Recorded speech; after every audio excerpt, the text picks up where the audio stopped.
امام حسین کا سر جیسے ہی کاٹا جاتا ہے تو خیام سے بی بی زینب تڑپ اٹھتی ہے اور دوڑ کے میدان میں آتی ہے، امام حسین سے لپٹ جاتی ہے اور کہتی ہے اے شمر، یہ رسول کا نواسا ہے۔ شمر اور یزید کے دوسرے سپاہی بی بی زینب کو تازیانے مارتے ہیں اور جیسے ہی بی بی زینب کی پھر سے جلتے ہوئے خیام پر نظر پڑے تو آپ خیام کی طرف جاتی ہیں اور ایک ایک بچے کو باہر نکالتی ہیں۔ فوج یزید خیام سے آل محمد کے سامان کو لوٹتے ہیں، بچوں کو مارتے ہیں، بیبیوں کی چادروں کو کھینچتے ہیں اور بی بی زینب تمام بیبیوں کو اکٹھا کرنے کی کوشش کرتی ہے۔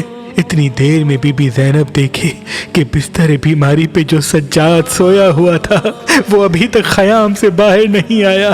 آپ پھر سے ایک جلے ہوئے خیمے میں جاتی ہیں، امام سجاد کو اپنے کندھے پہ اٹھا کے باہر آتی ہیں۔ امام سجاد بیماری کی حالت میں جیسے ہی مقتل گاہ کی طرف دیکھتے ہیں تو بلند آواز سے کہتے ہیں اے اللہ، ہمارے خاندان کی قربانی کو قبول کرنا۔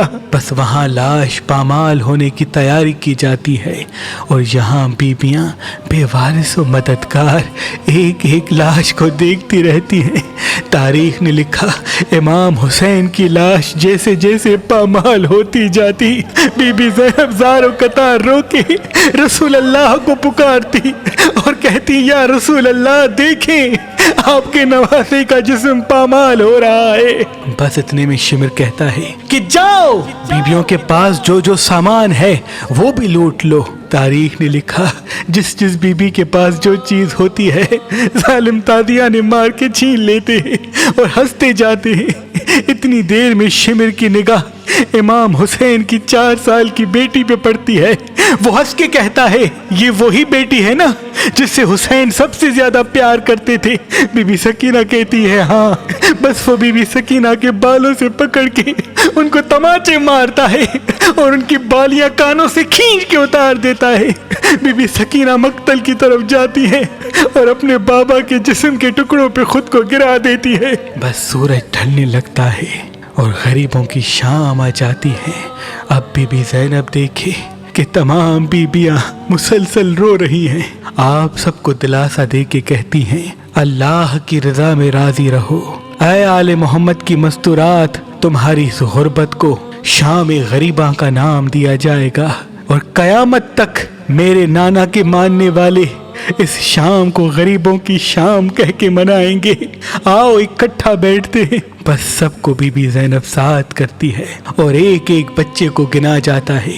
بی بی زینب دیکھیں کہ بی بی سکینہ یہاں پہ نہیں ہے۔ آپ بی بی سکینہ کو ڈھونڈتے ڈھونڈتے مقتل گاہ پہنچتی ہیں۔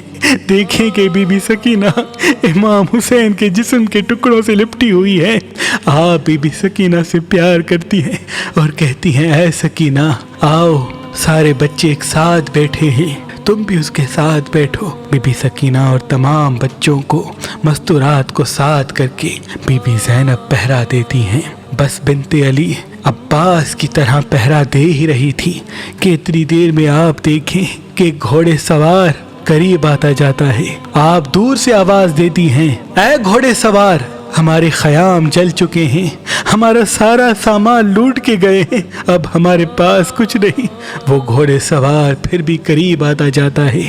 بی بی زینب عباس بن کے گھوڑے کی لگام سے پکڑ کے کہتی ہیں کیا تو نے سنا نہیں، میں علی کی بیٹی ہوں، یہاں پہ رسول اللہ کے بچے سوئے ہوئے ہیں۔ بس اتنی دیر میں وہ گھوڑے سوار اپنے چہرے سے نقاب اتارتا ہے۔ بی بی زینب دیکھتی ہے کہ ان کے بابا علی اپنی بیٹی سے ملنے آئے ہیں۔ بی بی زینب زار و قطار رو کے کہتی ہے اے میرے بابا، میں صبح سے لے کے اب تک آپ کو یاد کر رہی تھی، دیکھیں قاسم کو قتل کر دیا، ان کے جسم کو پامال کر دیا، میرے بچوں کو شہید کر دیا، علی اکبر کو برچھی مار دی، بابا ان ظالموں نے 6 ماہ کے لیے اصغر پہ بھی رحم نہ کیا، جناب عباس کو شہید کر دیا، میرے بھائی کی لاش پہ گھوڑے دوڑا دیے۔ امام علی اپنی بیٹی کو دلاسا دے کے کہتے ہیں اے میری بیٹی، جب سے یہ قافلہ مدینے سے نکلا ہے میں تمہارے نانا اور تمہاری ماں ساتھ ساتھ ہیں۔ اے میری بیٹی، اس امتحان کے بغیر اللہ کا دین بچنا نہیں ہے۔ دیکھنا تمہاری اس قربانی کے بعد قیامت تک کوئی بھی یزید دوسرا پیدا نہیں ہوگا اور کوئی بھی اللہ کے دین پہ انگلی نہیں اٹھائے گا، تیرے نانا کی نبوت سے انکار نہیں کرے گا۔